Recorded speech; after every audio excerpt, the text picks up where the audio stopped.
भगवान राम की नगरी अयोध्या में यूपी तक आपका स्वागत करता है। यूपी तक उत्सव 2023 17 और 18 मार्च को राम की पैड़ी अयोध्या में शाम 3 बजे से। आज हम आपको बताएंगे कि कैसे अखिलेश यादव शिवपाल यादव के कंधे पर बड़ी जिम्मेदारी देने जा रहे हैं और शिवपाल यादव ही 2024 के चुनाव में अखिलेश को चुनाव जिताएंगे। हम आपको तस्वीर दिखाएंगे जो आज राजनीतिक गलियारे में चर्चा का विषय बनी है और ये भी समझाएंगे कि आखिर नितिन गडकरी क्या कह गए हैं योगी आदित्यनाथ को लेकर और क्या इसके मायने हैं। नमस्कार, आप देख रहे हैं आज का यूपी और मैं हूं रजत सिंह। उत्तर प्रदेश में इस वक्त चुनाव का माहौल बनने लगा है क्योंकि 2024 को लेकर माहौल टाइट होने लगा है। एक और समाजवादी पार्टी कोलकाता जा रही है, अपनी पूरी पार्टी लेकर पश्चिम बंगाल जा रहे हैं अखिलेश यादव, जहां पदाधिकारियों की यानी कि राष्ट्रीय कार्यकारिणी की बैठक होनी है। ये बैठक 17-18 मार्च को होगी और इस बैठक में एक मॉडल की चर्चा होगी। ये मॉडल है मैनपुरी मॉडल। मैनपुरी मॉडल वो मॉडल है जिसके जरिए अखिलेश यादव ने बीजेपी को मैनपुरी में हराया, तब जब मुलायम सिंह के निधन के बाद वो सीट खाली हुई थी और बीजेपी आजमगढ़ और रामपुर जीतकर बहुत ही फॉर्म में थी। उसके बाद मैनपुरी में रोका और डिंपल यादव को सांसद बनाया। क्या है वो मैनपुरी मॉडल, ये बताएंगे, लेकिन उससे पहले जानिए कि जो मैनपुरी मॉडल है इसको लागू करने की जो जिम्मेदारी है, ये सूत्र बता रहे हैं, वो जिम्मेदारी दी जाएगी चाचा शिवपाल यादव को। चाचा शिवपाल यादव अब समाजवादी पार्टी के हो गए हैं। इस मैनपुरी चुनाव के बाद ही, जीत के बाद ही अखिलेश यादव ने उन्हें झंडा देकर समाजवादी पार्टी में शामिल कराया था। अब वही शिवपाल यादव अखिलेश यादव के लिए सारथी का काम करेंगे। एक तरीके से इसे इस तरीके से समझ सकते हैं जिस तरीके से मोदी के साथ अमित शाह चाणक्य की भूमिका में नजर आते हैं, वैसे ही अब अखिलेश यादव के लिए शिवपाल यादव चाणक्य की भूमिका में नजर आ सकते हैं। और अब वो बनाने जा रहे हैं मैनपुरी मॉडल का खाका। क्या है ये मैनपुरी मॉडल? दरअसल मैनपुरी मॉडल में हर बूथ पर 10 यूथ का कॉन्सेप्ट होगा। जिस तरीके से बीजेपी पन्ना प्रमुख रखती है, उसी तरीके से अब समाजवादी पार्टी हर बूथ पर 10 यूथ तैनात करेगी। साथ ही साथ हर लोकसभा क्षेत्र में 10 नेताओं की तैनाती की जाएगी।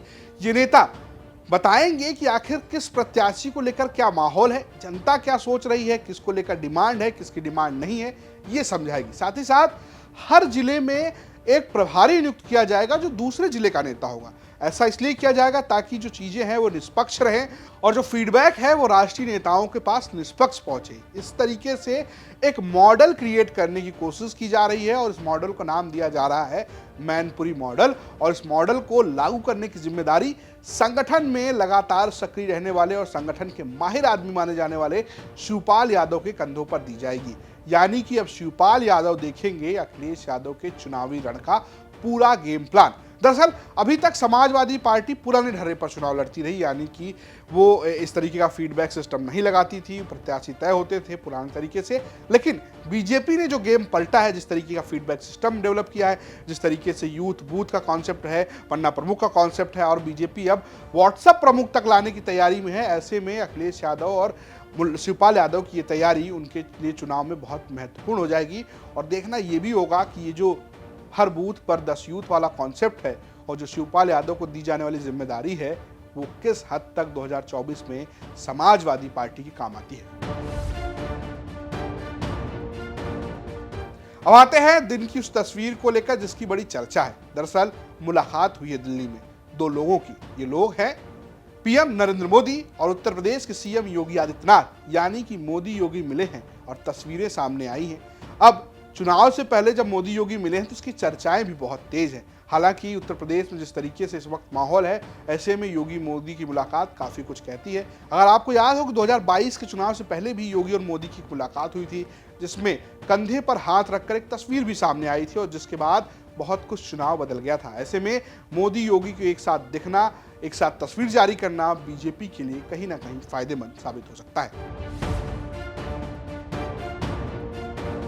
अब आते हैं दिन की तीसरी खबर पर। यह खबर भी जुड़ी है योगी आदित्यनाथ से। दरअसल नितिन गडकरी का एक बयान खूब वायरल है। पहले सुनिए नितिन गडकरी ने क्या कहा। कि जब जब अन्याय होता है, अत्याचार होता है तो मैं अवतार लूंगा और दुष्टता को और दुर्बलता को मैं पूरी तरह समाप्त करूंगा। ऐसा जिस प्रकार से श्री कृष्ण जी ने कहा और किया था, उसी प्रकार से योगी जी ने जो दुष्ट प्रवृत्ति के लोग थे, जो समाज के लिए घातक थे, जो सज्जन लोगों पर अन्याय अत्याचार करते थे, उन सज्जनों के रक्षणार्थ जो उन्होंने बहुत ही कठोर कदम उठाया है, इसके लिए व्यक्तिगत रूप से और देश की जनता की ओर से मैं योगी जी का बहुत बहुत अभिनंदन करता हूं, उनको धन्यवाद देता हूं।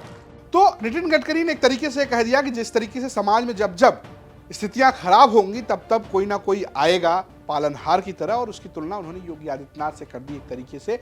और जो योगी की अभी फिलहाल छवि है उसकी तारीफ करते नजर आए हैं नितिन गडकरी। दरअसल जब से अतीक अहमद का मामला हुआ है, योगी आदित्यनाथ की छवि और प्रबल हुई है। लगातार उत्तर प्रदेश में एनकाउंटर हो रहे हैं, बुलडोजर चल रहा है, और योगी आदित्यनाथ इस छवि को लगातार मेंटेन करने की कोशिश कर रहे हैं। सदन का वो बयान भी आपको याद होगा जिसमें उन्होंने कहा था कि माफिया का परिवार है उसको मैं मिट्टी में मिला दूंगा, वो तेवर। तो चुनाव से पहले एक तरीके से योगी आदित्यनाथ को जिस तरीके से पुश किया जा रहा है, वो कहीं ना कहीं ये देखने की कोशिश है कि यूपी में जो माहौल है वो बीजेपी के खिलाफ ना हो। ये डबल इंजन की सरकार है, दोनों की छवि काम आए, यानी कि जो उपयोगी वाला जो कॉन्सेप्ट बीजेपी देती है, यूपी प्लस योगी उपयोगी, वो कॉन्सेप्ट एक बार फिर से भुनाने की कोशिश है। एक तरफ योगी आदित्यनाथ और नरेंद्र मोदी की तस्वीर, फिर योगी की तारीफ, ये अपने आप राजनीति में काफ़ी कुछ कहती है। हालांकि ये कहा जा रहा है कि जिस तरीके से अखिलेश यादव ने वो बयान दिया था कि दिल्ली से कुछ दूरियां हैं, उस दूरियों को पाटने की भी एक कोशिश नजर आती है।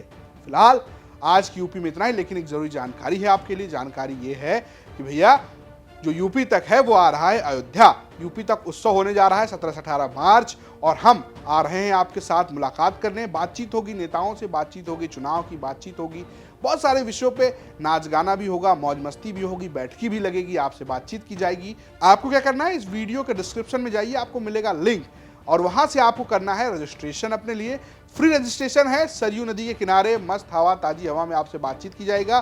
तो रजिस्ट्रेशन कीजिए और अयोध्या पहुंचिए 17-18 मार्च को, जहां आपसे हमारी मुलाकात होगी। फिलहाल दीजिए इजाजत, नमस्कार।